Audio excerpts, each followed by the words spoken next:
কেউ আমরা ছাড় দিব না। আমাদের ঘরের গোয়াল থেকে গরুর দড়ি এনে লাশের পায়ে বেঁধে আমরা 3 রাস্তার মাথায় ঝুলিয়ে রাখবো। যেই কথা সেই কাজ, বটগাছে ঝুলিয়ে রাখলো। সকালবেলা রোড দিয়ে লোকেরা যায় যখন, একজন আরেকজনকে বলে তখন এদের থেকে এদের বাবাই ভালো ছিল, কাফনের কাপড় চুরি করে ছেড়ে দিত। আর এরা এমন বড় শয়তান, কাফনও চুরি করে, লাশ কেউ মরা লাশ ছেড়ে দেয় না। 3 ভাই রাস্তার কিনারায় দাঁড়িয়ে গলা ধরে হাসিয়ার বলে, ও ভাই দেখো এখন আমাদের বাবার সুনাম আরম্ভ হয়ে গেছে। কলিজার টুকরা মুসলমানেরা, আল্লাহর নবী বিশ্ব নবী বাজারের উঁচু টিলায় বসে আছে। এমন সময় ওতাইবা নবীজি তার কাছে গিয়ে বলে, ও মুহাম্মদ, 1 নাম্বার হলো তোমার কাছে যে কোরআন নাজিল হয়েছে, এই কোরআন আমি মানি না। 2 নাম্বার, তোমার 2টা কন্যাকে একসঙ্গে আমরা 2 ভাই তালাক দিয়েছি, তুমি কি জানো না? 3 নাম্বার, আমরা নবীজির চাদর ধরে টান মারল।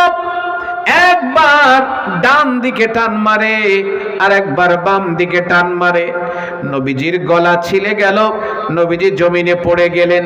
কষ্ট করে আবার উঠে দাঁড়ালেন। যখন নবীজির মুখে ওতাইবা থুতু নিক্ষেপ করে দিল, তখন আমার নবী কষ্ট পেয়ে গেলেন আর দোয়া করলেন, আল্লাহুম্মা সাল্লিত আলাইহি কলবাম মিন কিলাবিক। হে আল্লাহ, তোমার কুকুর বাহিনীর একটা কুকুর দিয়ে একে তুমি শাস্তির ব্যবস্থা করো।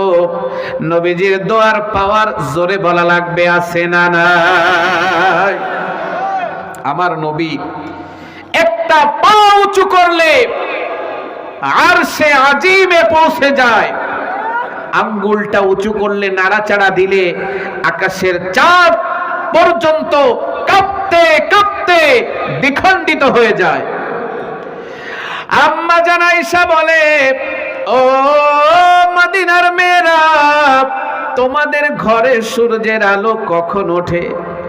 মদিনার মেয়েরা বলছে, আয়েশা, ফজরের নামাজ শেষ হয়ে যায় যখন আমাদের ঘরে সূর্যের আলো ওঠে তখন।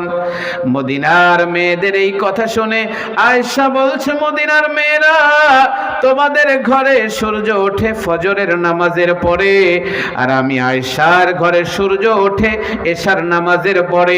দো জাহানের নবী এশার নামাজ পড়ে আমার ঘরে প্রবেশ করে যখন, আমার অন্ধকার ঘরটা পূর্ণিমার চাঁদের চাইতে আরো ফকফকা আলোকিত হয়ে যায়। তখন চিৎকার করে বলেন সুবহানাল্লাহ। মসজিদে নববী থেকে আমি অনেকবার বাইতুল্লাহ গিয়েছি। আবার জানুয়ারির 4 তারিখ ইনশাআল্লাহ ভোর 5টার ফ্লাইটে আবার যাব আমার আল্লাহর বাড়ি এবং নবীর বাড়িতে। মদিনা থেকে 2.7 কিলোমিটার একটি মসজিদ যুলকিবলাতাইন, আমার নবী 13 জন মুসল্লিকে নিয়ে সালাত আদায় করছেন, আসরের নামাজ 2 রাকাত সমাপ্ত হলো। যখন আমার নবীর বুকের ভিতরে ব্যথা লাগলো, তখন নবীজি চিন্তা করলেন, আহারে, কিবলাটা যদি বাইতুল মুকাদ্দাস জেরুজালেমের দিকে না হয়ে আমার জন্মভূমি বাইতুল্লাহর দিকে হতো, আমি মুহাম্মাদের কলিজাটা, পিপাসিত হৃদয়টা সিক্ত হয়ে যেত। আমার ভাইয়েরা, নবীজির মনের কথা জানার ক্ষমতা আসমানের মালিক আল্লাহ পাকের, জোরে বলেন আছে না নাই? আল্লাহ ডাক দিয়ে বলেন, জিবরাইল,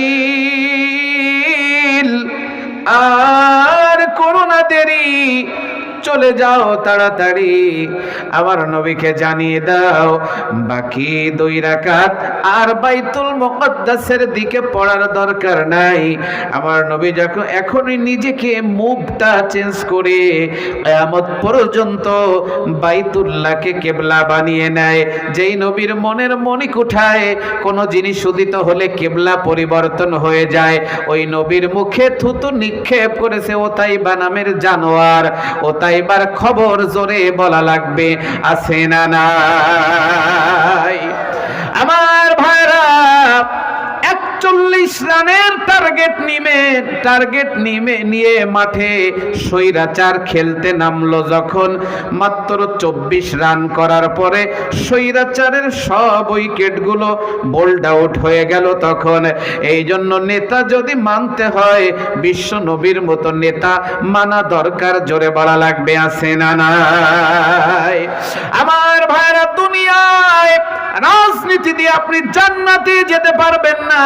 শেখ মুজিবুর রহমান, যিনি বড় সাইজের একটা সিগারেটের মতো সারাদিন নেশা করত, তিনি, আপনি যদি এই নেশাখোরের আদর্শ নিয়ে আপনি কবরে যান, জান্নাত তো দূরের কথা, জান্নাতের বারান্দাও লোকেশন খুঁজে পাবেন না, গুগলে সার্চ করলেও পাবেন না। এখনো যদি আপনি জান্নাতে যেতে চান, স্বৈরাচারের এই দলের কপালে ঝাঁটা পিটা করে এখনো আল্লাহর দলে ফিরে আসেন। এখনো যদি আপনি স্বৈরাচারের গোলামি করেন, আমার ভাইয়েরা, কশিন কালেও ঈমান আপনার ভিতরে আসবে না, জোরে বলেন ঠিক না বেঠিক? আরেকটা জাতীয় বেঈমান এই দেশে আছে, সেটা হলো জাতীয়, আমার ভাইয়েরা, এরশাদ চাচার দল। এরা হলো যখন যেমন তেমন সেজে হরেক সুরে গিয়েছে গান। আমার ভাইয়েরা, যখন কোনো দল ইলেকশনে আসতে চায় না, তখন এই সুবিধাবাদ স্বৈরাচারের খুঁটি হয়ে আমার ভাইয়েরা রাজনীতির মাঠে দাঁড়িয়ে যায়। এদেরকেও প্রত্যাখ্যান করা লাগবে, জোরে বলেন ঠিক না বেঠিক? আমার মুসলমান ভাইয়েরা, আপনি যদি কোন নেতার পিছনে ঘোরেন, কিয়ামতের ময়দানে ওই নেতার সঙ্গে আমার আল্লাহ আপনাকে ডাকবেন। কোরআনুল কারীম জানিয়েছে, ইয়াউমা নাদউ কুল্লা উনাসিম বিইমামিহিম ফামান উতিয়া কিতাবাহু বিয়ামিনিহি ফাউলাইকা ইয়াকরাউনা কিতাবাহুম ওয়ালা ইউযলামুনা ফাতিলা। চিৎকার করে বলেন আল্লাহু আকবার। রাব্বুল আলামিন বলছেন, remember the day when you shall call together all human beings with their respective imam, show whose offer is given his record in his right hand, such will read their records and they will not be dealt with unjust in the least. আল্লাহ রাব্বুল আলামিন বলছে, ও পৃথিবীবাসী, স্মরণ করো সেই দিনের কথা যেদিন প্রত্যেক ব্যক্তিকে তার দলের নেতা সহ ডাক দেওয়া হবে। তাহলে আগে যাবে নেতা, তারপরে যাবে কর্মী। এখন যেই নেতার পেট হলো দেওয়ান বাগির মতো, যেই নেতার মুখের মোষ হলো শাহরিয়ার কবির মুরগি চোরার মতো, যেই নেতা চাউল চুরি করে, গম চুরি করে, টিন চুরি করে, বয়স্ক ভাতার টাকা মেরে খায়, বিধবা ভাতার টাকা মেরে খায়, পঙ্গু ভাতাও ছাড় দেয় না যেই নেতা, ওই নেতার কপালে ঝাঁটা পিটা করা দরকার, জোরে বলা লাগবে, আছে না নাই? আমার ভাইরা, কষ্ট হচ্ছে আপনাদের? আমার মুসলমান ভাইরা, ভালো করে লক্ষ্য করেন, নবীজি বদদুয়া করে দিল তাইবাকে। আবু লাহাব বলল, তাইবা, আমার ভাতিজা কি তোমাকে কিছু বলেছে নাকি?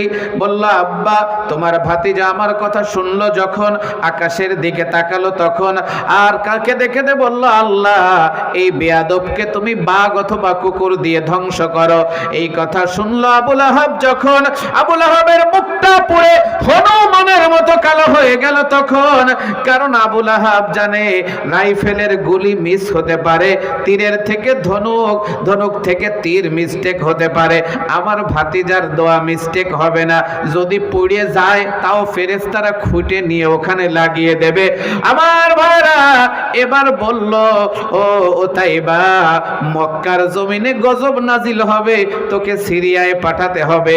আমার ভাইরা, যেই আল্লাহ মক্কায় আছে ওই আল্লাহ সিরিয়ায়ও জোরে বলা লাগবে, আছে না নাই? এখন হাসু আপা গজবের ভয়ে, মায়ের খাওয়ার ভয়ে গণভবন থেকে হেলিকপ্টারে চড়ে দিল্লির মামু বাড়ি বয়ফ্রেন্ডের কাছে পালিয়ে গেল। ওখানেও আল্লাহর গজব দেওয়ার ক্ষমতা আল্লাহ পাকের, জোরে বলা লাগবে, আছে না নাই? আমার মুসলমান ভাইরা, আবু লাহাব ওতাইবাকে নিয়ে সিরিয়ার উদ্দেশ্যে রওনা হলো। যখন সন্ধ্যা হয়ে গেল তখন